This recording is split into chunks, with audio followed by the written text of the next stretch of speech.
Greetings, everyone. Welcome to our Work at Home webinar.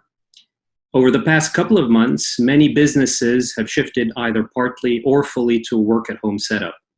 We received a lot of interest here at TDCX and decided to assemble some of our brightest minds to discuss this topic. So firstly, allow me to introduce our speakers for today. For today, we have Angie Tay, our Executive Vice President overseeing Singapore and Thailand.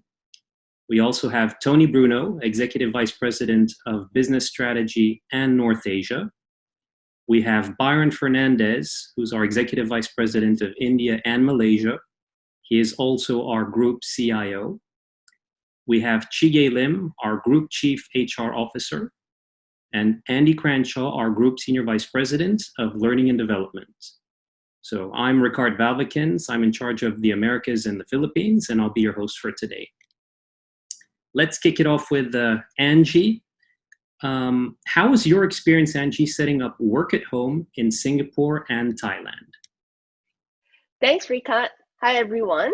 Work at home on this scale is unprecedented, and it is a situation that is continuously changing, hour by hour, country by country. As at today, we have 2,082 employees who make up 88% of our workforce working from home. We collaborate very closely with our clients, and one decided to start work at home globally on the 18th of March. With our agile mindset, the entire team started its engine. 7 a.m. was the last shift on the day, and within the next 48 hours, we moved a total of 1,052 staff to work from home. That is 842 staff in Thailand and 210 in Singapore. The very next day, on the 19th of March, we continue to move another 310 staff in Singapore to start their work at home journey. We identify solutions for webcam to ensure the team feels connected and supported in this new work at home setting.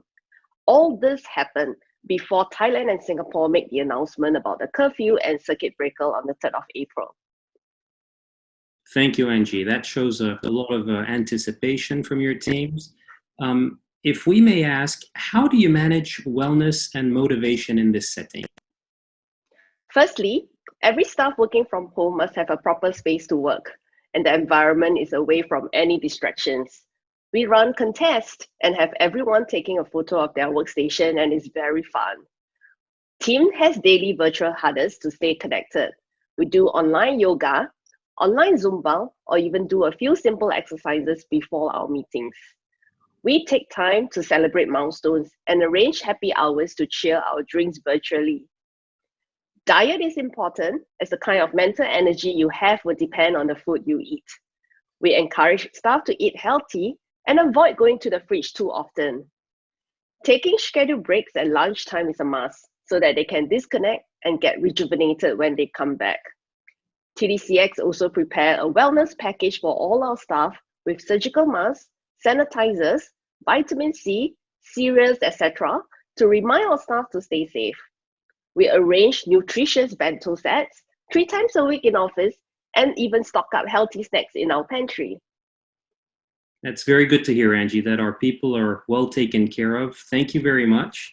Hi, Tony. How about for China and Japan?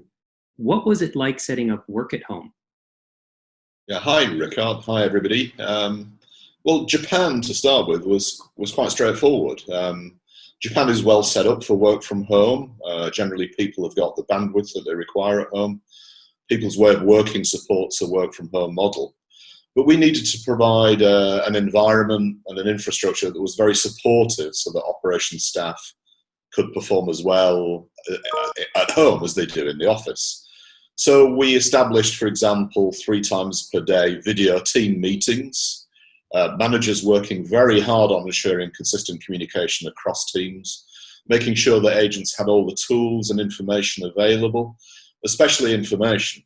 By comparison, in an office environment, if something changes quickly, where information needs to be communicated quickly, it's often done verbally, at least initially. In a work from home environment, you can't do that. We needed to be very agile in using text, particularly, and video for communication, for fast communication. So one of the risks in working from home that we foresaw was over-managing, the tendency to get involved and get in and intrude to a greater extent than you would do in the office. When you can't see people working, maybe you're concerned about performance, about attendance, about people doing the right thing. And you have to strike the right balance in overseeing performance. And it helps, obviously, to always have hired high-performing staff. We needed to continually hire and train people as a company through this period. We're very well used to hiring people remotely using our Flash suite of recruitment tools that Andy Cranshaw will talk about later. Thank you, Tony. A lot of people also want to know how things are like now in China. Would you be able to share, please? Yeah, of course. Well, China, obviously, as we know, experienced the outbreak of COVID-19 before anywhere else. And right now, things seem to be getting back to normal in China. Right at the beginning, we took immediate steps to mitigate any effects. And in a place which doesn't have a work-from-home culture, this was a considerable achievement. We moved about 50% of our people to work from home. That was compared to 100% in Japan. We found that working from home presented the best and the most cost-effective business continuity program that you can have. So right now, I think things are pretty much as they were before the outbreak in China. A final word on our efforts in both Japan and China. The sense of collaboration and team working is very high in both locations. And we needed to replicate that in a work-from-home environment. We had staff volunteering to lead, so there were staff-led sessions, extracurricular activities, which were as diverse as a dance workshop in Japan, led by one of our staff who was previously a professional ballet dancer, and a cookery lesson in China, which was one of my favorites. Good to hear, Tony. It's good to know that things are getting back to normal in China. Thank you for sharing. How about you, Byron? How are things in Malaysia? Okay, so Ricard, we kind of got lucky in Malaysia because in 2018 we decided to try an experiment with work from home, and we had these models for flexi work and work from home since 2018. And this, we implemented for all our support staff, all of our leadership across operations. Then on the 4th of March, a pretty high-profile COVID-19 case was detected in Bank Rakyat in Tower 1. And in Tower 2, we have almost 600 employees. So we got to know on 6 p.m. on one day that we had to shut the building down the following day for 4 days. This was to facilitate deep cleaning. So this exercise taught us how to relocate people in a really short amount of time because the shutdown was was implemented so quickly. We then got to test our procedures once again because on the 12th of March, 8 days later, Menara 1 Central, where we have over 400 people, was subject to exactly the same thing. We had to shut it down really quickly. Then on the 16th of March, Malaysia announced this cordon sanitaire, effective 18th of March, giving us little less than 48 hours to move everyone to work from home. We moved all but 250 of our 2,800 employees into work at home within 24 hours. And this includes some of our folks who sit out in client premises at Menara Shell and G Tower. That's very impressive. Thank you for sharing, Byron. Now, you have a unique role in the company because you are also Group Chief Information Officer. So a lot of people are very interested to know some of your IT best practices. Would you be willing to share them? Ricard, it's all about future-proofing systems. Our ACDs were all selected, and we ensured they're all SIP capable. Soft phone connectivity is a must. Being able to work with USB headsets for voice, and having all of this in place allowed us to transfer voice seamlessly and use minimal bandwidth requirements. And given again, we encourage people to work since 2018 from home. Bandwidth and connections for over 90% of our employees were of enough capacity and enough quality that we knew we could pass voice interactions to them. And we also took an inventory, so we knew who had what type of connections at home. We mapped out on a map, the best telco providers for specific areas. We worked with new telcos such as Roaming Man to enable our employees to work from home where they don't have home fiber. Firewalls and VPN capability is also key to ensure safe access to systems. One of the key stumbling blocks that we faced, though, when we tried to do all this deployment was to move client machines to access systems from home. Ideally, we would all have laptops and Chromebooks, but we had to relocate PCs and Chromeboxes, which led to some of our PCs without Wi-Fi connectivity. We had to buy these USB Wi-Fi dongles and get them all on the same day.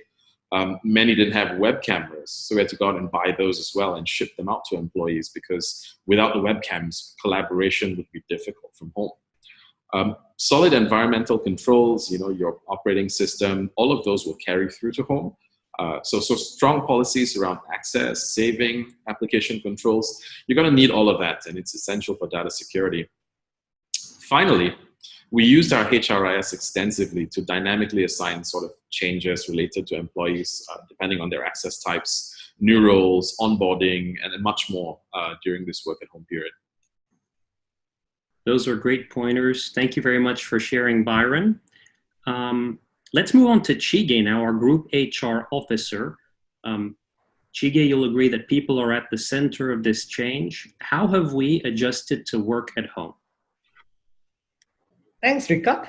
During this difficult time of rapid change due to the COVID-19, our top priority remains the health and safety of our employees. And we are also focusing on making work from home visible for employees by, firstly, guiding them with work from home behavior expectation through our digital staff portal Flash. Our employees will get notified to read, understand, and agree with work from home policy, workplace requirement, security, data protection, and fraud prevention. Setting clear expectation is important for us. Second, the technology and work processes, example, remote work policy, allow our employees to be productive as possible during this disruption. Third point, daily engagement through our gamification platform, focusing on wellness, mental health, and safety. Fourth point, supporting their work environment, addressing their concern and any uncertainty that our employees are facing. We acknowledge that our employees will need support and care during this period. That's why we provide employee assistance program and communication platforms like daily hurdles, town hall to address their day-to-day concerns. Fifth point, the open communication and transparency by our senior leadership team with our employees is key. Last but not least, timely reward and recognition for those who have demonstrated our 5 core values of teamwork, trust, initiative, innovation, and courage, and their extra miles effort in supporting their colleagues during this period. Thank you, Chige, and thanks for reminding that safety always comes first. So just out of curiosity, how do you know whether these programs are working and are appealing to our employees? Sure, Ricard. With the end in mind to ensure our employees are safe, healthy, engaged, and productive at home, and also to ensure we do the right improvement as we go on, we have launched Work From Home Pulse Survey 2 weeks ago to find out what went right and how we can further improve from our employees' feedback. Based on the feedback, we know that more than 75% of our respondents are engaged and more than 95% who work from home inspired to do their best. More than 85% feel that we have a clear policy and we have a right company strategy to deal with disruption. We also know that more than 92% feel that we have a timely updates and guidelines. As you are aware, governments keep improvising new guidelines and how this will impact our employees.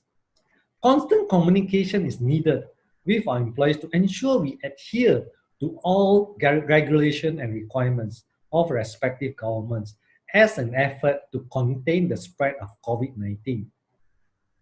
More than 87% feel that we have open communication and transparent communication with our employees when handling the uncertainty and disruption.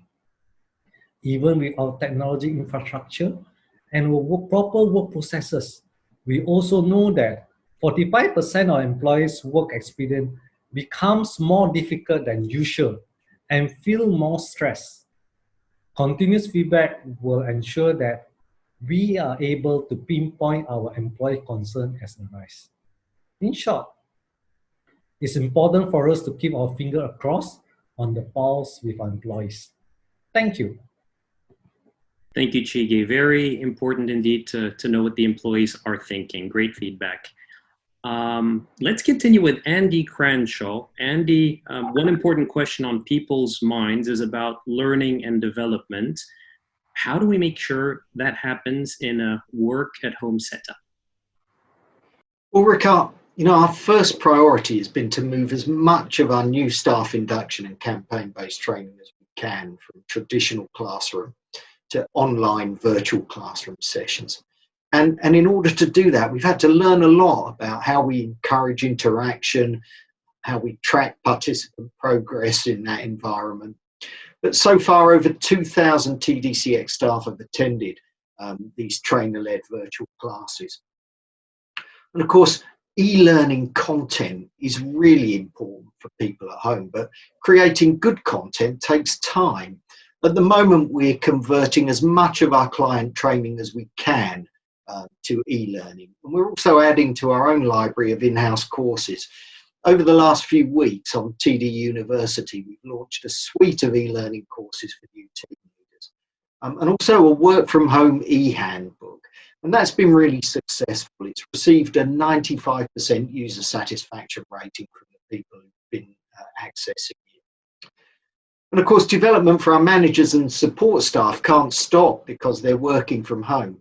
And they all have access to our LinkedIn Learning platform, which has over 13,000 courses. But the most important thing there are the competency-based learning paths. And those are curated for TDCX staff by our in-house L&D teams. We're a learning organisation, Ricard, and in L&D, we're the ones who are doing the learning at the moment. But we're thriving. We're constantly finding ways to do things better. Great insights, Andy. Thank you very much for sharing. Well, there you have it. This brings us to the end of our Work at Home webinar.